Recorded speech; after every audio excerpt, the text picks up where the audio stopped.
Well, welcome back into Studio 10. Today, we told you we're going behind the curtain for a Pulitzer Prize winning drama that is coming to Riverwalk stage. They're opening the curtain for the play, How I Learned to Drive, tomorrow night in Lansing. So today we're going to learn all the rules of the road with actors Cassie Little, Stephen Neal, and props master Bernie Lucas. How is everybody this afternoon? Good. Thanks for having us. Yeah, thanks for coming right before opening night, and especially in all that rain, but that just shows you the passion and dedication that we have from our Lansing community here, and we're all going to show up for this show. But you know what? It does certainly deal with a lot of really heavy themes. I'm talking about sexual abuse, grooming, the impacts of trauma.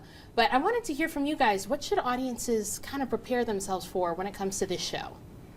Yeah, I think like you said, it covers all of those topics. But you can also expect to have a little bit of humor in there, you know, kind of go through a few different decades of life. Yeah, what do you guys think?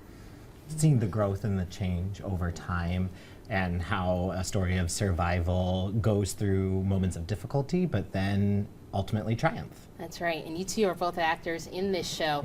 But Cassie, I know you said that there's a little bit of this story that you think people from all different backgrounds can kind of connect with on a different level. So tell me a little bit about your character and the journey that she goes on. Yeah, so I play Lil Bit through different years of her life and revisiting those memories.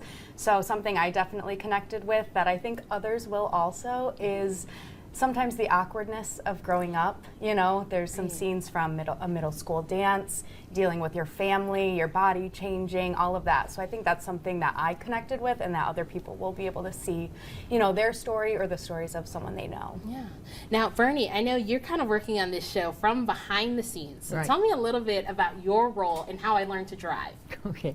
As props lead, the set is pretty minimalist, and so props just help to make the actions more realistic. So if they have a kitchen scene, they've got some dishes and cups and things. In a restaurant, they've got some things to drink, some iced tea or drinks, and that just helps it be more realistic. Yeah, and sometimes with an empty set too as well, or not too much going on, what that kind of does is make you focus more on the actors and the script and what's being told through us too. Exactly. That's right. So Stephen, I want you to tell me, what was your initial reaction when you first read the script, How I Learned to Drive? Well, the first thought that I had was that it is a very serious show, and my brain immediately went to how big of a responsibility that this was, to tell this story honestly and vulnerably and accurately, even if it gets icky. That's right. And that it's important for us to see that, and I felt a responsibility to make that happen. That's right. And obviously, there is no coincidence that this show is being put on during National Sexual Assault and Child Abuse Prevention Month. So a lot of times theater is not just meant here to entertain, but it's meant to spark conversations that we need to start having. So what are some of those conversations from all of you that you think we should start having after the show?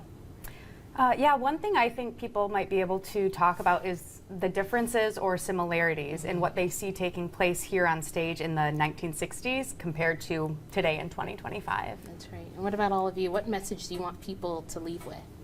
I think the biggest thing I want people to walk away is with empathy.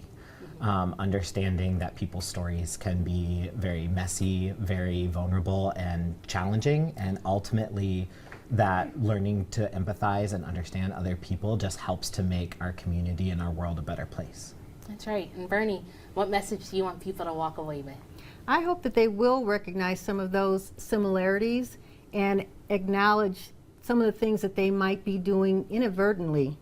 Just have that realization and acknowledgement that, hey, maybe I should change some ways that I'm behaving with my loved ones. Yeah, it sounds like a lot of self-reflection, Yes. a lot of empathy, and we're hoping all of you at home get a chance to see that show so you can start that journey yourself.